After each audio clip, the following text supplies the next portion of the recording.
Hi guys, नमस्ते, प्रणाम। कैसे हैं दोस्तों? आशा करता हूं कि आप लोग स्वस्थ और मस्त होंगे। मैं हूं आप सबका मित्र राइटर दीपक सिंह छपरहिया और स्वागत करता हूं आप सभी का डीके पिक्चर्स भोजपुरी में। और दोस्तों, आप सभी भाइयों के लिए लेकर आ गया हूं एक बहुत ही दर्दनाक दर्द भरा गीत लेकर दोस्तों। तो आइए सबसे पहले हम लोग सुनते हैं मुखरा, वीडियो को करते हैं स्टार्ट।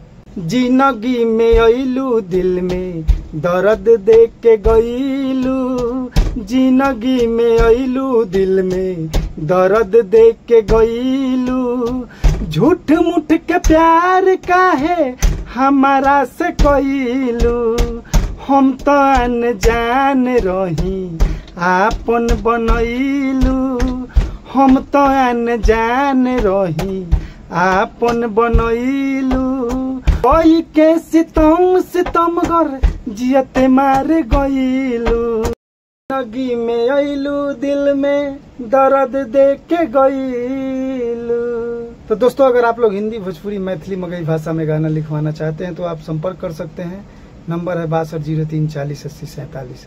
तो आइए दोस्तों, फर्स्ट अंतरा। अखिया में लोर दिहलू, हमारा के छोड़ दिहलू।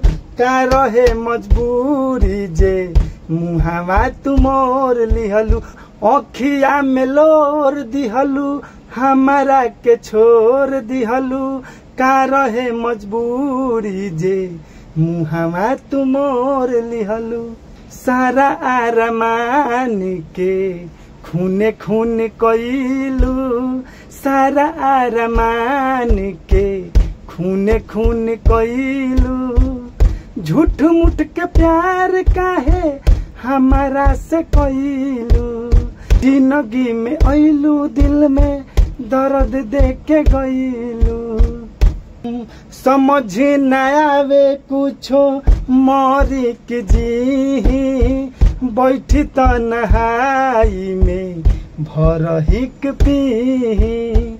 समझ न आवे कुछो मोरी की जी।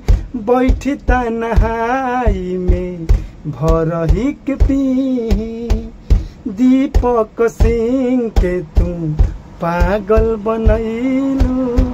दीपक सिंह के तू पागल बनइलू।